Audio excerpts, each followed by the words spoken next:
नमस्कार सांग मैंने केमती अच्छा आपण मैंने आज ये मिनी ब्लॉग टी को आपन को स्वागत जनाऊँगी।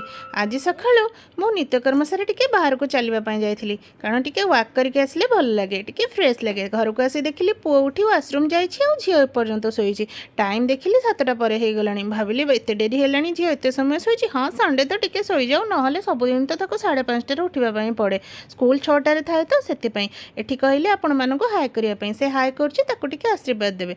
तापर फटाफट बाहरली ब्रेकफास्ट तैयार करने ब्रेकफास्ट फास्ट क्षीरटे गरम कली तापर टोस्ट करने ब्रेड नेला बेले देखिए टोस्टरटा बहुत अपरिष्कार होता गोटे मेसरू आनी प्रडक्ट द्वारा सफा करुँची। एठी कौन सी प्रडक्टर मु प्रमोशन करूनी किंतु प्रडक्ट ही भल बहुत। तापर एपटे चाय बसाई देली टोस्ट सहित चाय से बहुत भल लगे। टोस्ट तो सेमती खाइबेनी टिके से बटर लगे एपट सेपट टिके अल्प टिके लगाईदेली जमती पिलामानंको टेस्ट लगिबो। एमती कले पिला माने टिके खाई दियंती खाली ब्रेड देले दी जण बहुत नखरा करेंगे। तो मुझे टोस्टर ब्रेड टाक रखिकी स्विच ऑन करदेली ताकि से किस समय भितर बहुत भल से टोस्ट हो। तो चाय भी फुटी आसला से क्षीर देदेली क्षीर देला मुझे देखिली चीनी टिके पकाइली कारण पिला माने चीनी नहले भी खाइबेनी आमे माने कम चीनी खाइबु किंतु सेमानंको टिके मीठा दरकार।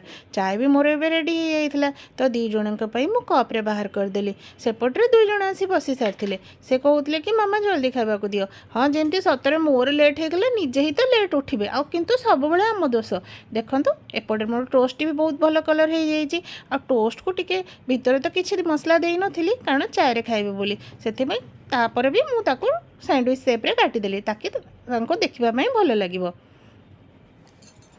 एबे आनिकी मु तांको पई टेबुल ऊपर रखीदेली से दुई जण आगुरी तो बसी सारी टेबुल ऊपर रखला पर कहले मामा कौन आज यही ब्रेड आउ चा मु कहली हाँ आज या खाईद दिन गोटे कौन भल खाଇବା करदेव आ कौन दी जण जाक तापर बसिकी खाइले।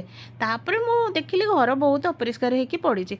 हाँ जाऊँगी से तो काम सरीगला से घर खटपट टिके सजाड़ी देवी आ खट उपर ब्लांकेट देखुं एत घर भी आम घर ब्लांकेट यूज है कहीं मैंने राति सारा एसी चलैकी शोबे आ निद हो गला कि मन भी पड़ूनी एसी बंद करने से ब्लांकेट 12 मास जाक यूज हो कौन करवा सेटा किंतु खटर अधा जगह नहीं जाऊँगी तथापि मुझे भांगी भांगिकी रखिली। तापर देखिली गोटे सांग फोन कला सांग सहित टिके कथा है दुई पद कि ना पुणी पिला माने डाकिले। किसी समय पर पुओ झील दी जनकर खाଇବା सरला पुओ को मुझे सेपटे पाठ पढ़ा बसई कि एपटे झीर होमवर्क भाविली करदेवी। आपण मानक ये ब्लॉग टी केमती लगुच निश्चिंत जणाइबे आउ जरूर मुझे लाइक और सब्सक्राइब करेंगे। धन्यवाद रहिली नमस्कार।